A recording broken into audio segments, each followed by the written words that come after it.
ರಾಹುಲ್ ಗಾಂಧಿ ಕಳೆದ 12 ವರ್ಷಗಳಲ್ಲಿ 100ಕ್ಕೂ ಹೆಚ್ಚು ಚುನಾವಣೆಗಳನ್ನು ಸೋತಿ ಇವತ್ತು ಧೃತಿಗೆಟ್ಟಿದ್ದಾರೆ. ಹೀಗಾಗಿ ಅನಾವಶ್ಯಕವಾಗಿ ವಿದ್ಯಾರ್ಥಿಗಳನ್ನು ಮುಂದಿಟ್ಟು ದೇಶವನ್ನು ಅಸ್ಥಿರಗೊಳಿಸಬೇಕು, ದೇಶ ವಿರೋಧಿ ಶಕ್ತಿಗಳಿಗೆ ಶಕ್ತಿ ತುಂಬಬೇಕು ಮತ್ತು ಪ್ರಧಾನಮಂತ್ರಿ ಆಗಬೇಕನ್ನುವಂತ ಹಗಲಗನಸನ್ನ ಕಾಣ್ತಾ ಇರುವಂತಹ ರಾಹುಲ್ ಗಾಂಧಿ ಮತ್ತು ಕಾಂಗ್ರೆಸ್ಗೆ ನಾವು ಧಿಕ್ಕರಿಸುತ್ತಾ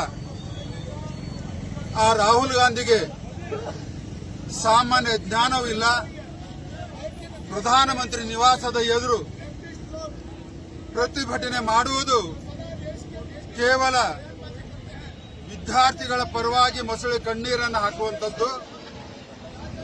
ಹೀಗಾಗಿ ಇಂತಹ ದೇಶದಲ್ಲಿ ಅರಾಜಕತೆಯನ್ನು ಸೃಷ್ಟಿ ಮಾಡಬೇಕು.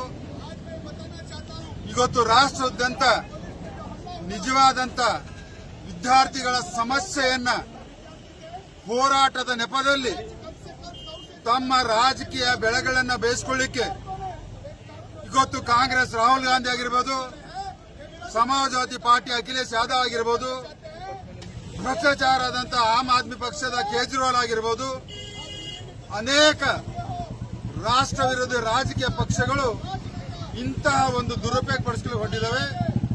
ಇವತ್ತು ದೇಶದ ವಿದ್ಯಾರ್ಥಿಗಳು ಮನಗಂಡಿದ್ದಾರೆ.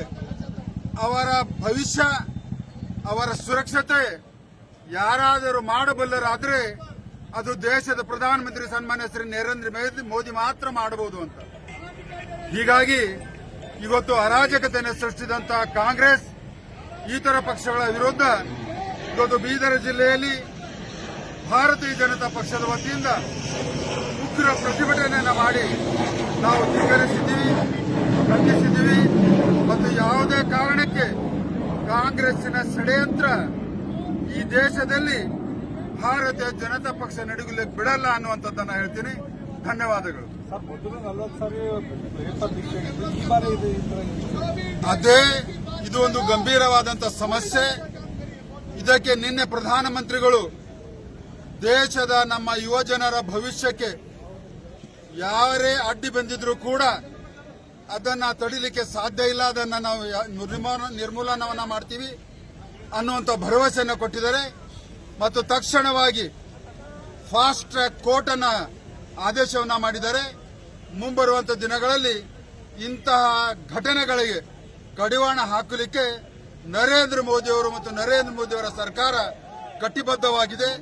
ಭಾರತೀಯ ಜನತಾ ಪಕ್ಷ ನರೇಂದ್ರ ಮೋದಿಯವರ ಕೈಗೊಂಡಿದ್ದಂತ ನಿರ್ಣಯಕ್ಕೆ ನಾವು ಕೂಡ ಅದಕ್ಕೆ ಬೆಂಬಲವನ್ನು ಸೂಚಿಸಿ ಇವತ್ತು ಕಾಂಗ್ರೆಸ್ಸಿನ ಅಸ್ಥಿರಗೊಳಿಸುವಂತಹ ಹುನ್ನಾರಕ್ಕೆ ನಾವು ಧಿಕ್ಕರಿಸ್ತೀವಿ. ಇವತ್ತು ನಿನ್ನೆ ಎಲ್ಲ ಮೀಟಿಂಗ್ ಇತ್ತು, ಅವರು ಬೆಂಗಳೂರು ಪ್ರತಿಭಟನೆಯಲ್ಲಿ ನೀನು ಭಾಗವಹಿಸಿದ್ದಾರೆ. ನಾವು ನಿಜವಾಗ್ಲೂ ನಿನ್ನೆ ಮಾಡಬೇಕಾಗಿದ್ದು ನಾವು ಕೂಡ ಪ್ರತಿಭಟನೆ, ನಮ್ಗೆ ಸ್ವಲ್ಪ ಸೂಚನೆ ಬರ್ಲಿಕ್ಕೆ ತಡ ಆಗಿದ್ದ ಸಲುವಾಗಿ ಇವತ್ತು ನಾವು ತಗೊಂಡಿದ್ದೀವಿ. ಕಾಂಗ್ರೆಸ್ ಪಾರ್ಟಿ ಮಾಡ್ತಾ ಇದೆ, ಬಟ್ ಕೇಂದ್ರ ಸರ್ಕಾರ ಲೇಟ್ ಆಗಿ ಅವರಿಗೆ ರೆಸ್ಪಾನ್ಸ್ ಮಾಡ್ತಾ ನೋಡಿ ಕಾಕ್ರೋಚ್ ಪಕ್ಷ ಕೇವಲ ಸಾಮಾಜಿಕ ಜಾಲತಾಣದಲ್ಲಿ ಅವರು ಜಂತರ್ ಮಂತರದಲ್ಲಿ ಹಮ್ಮಿಕೊಂಡಿದ್ದಂಥ ಉಪವಾಸ ಧರಣಿ ಅಲ್ಲಿ ಅವರಿಗೆ ಸಮರ್ಥನೆಯನ್ನು ಸಿಕ್ಕಿಲ್ಲ, ನಿಮ್ಗೆಲ್ಲರಿಗೂ ಗೊತ್ತಿದೆ. ಹೀಗಾಗಿ ಸರ್ಕಾರ ತಡ ಮಾಡಿದೆ ಅಂತೇನಲ್ಲ, ಆದರೆ 20ನೇ ತಾರೀಕಿಗೆ ಎಲ್ಲ ರಾಜಕೀಯ ಪಕ್ಷಗಳ ಕುತಂತ್ರದಿಂದ ಆ ಒಂದು ಸಂಸತ್ ಚಲೋ ಅನ್ನುವಂಥ ಪ್ರತಿಭಟನೆಯನ್ನು ಹಮ್ಮಿಕೊಂಡಿದ್ರು. ಹೀಗಾಗಿ ತಕ್ಷಣವಾಗಿ ಭಾರತದ ಸರ್ಕಾರ, ಮೋದಿ ಸರ್ಕಾರ ತಕ್ಷಣವಾಗಿ ಯಾವ ರೀತಿಯಾಗಿ ಪ್ರಜಾಪ್ರಭುತ್ವದ ಮೌಲ್ಯಗಳನ್ನು ಎತ್ತಿಡಿದು, ಸಂವಿಧಾನವನ್ನು ಎತ್ತಿಡಿದು ಅದನ್ನು ಸಮರ್ಥಿಸ್ಕೋಬೇಕಾಗಿತ್ತು ಮತ್ತು ಅದನ್ನು ಸ್ಪಂದನೆಯನ್ನು ಮಾಡಬೇಕಾಗಿತ್ತು. ಮಾಡಿ. ಧನ್ಯವಾದಗಳು.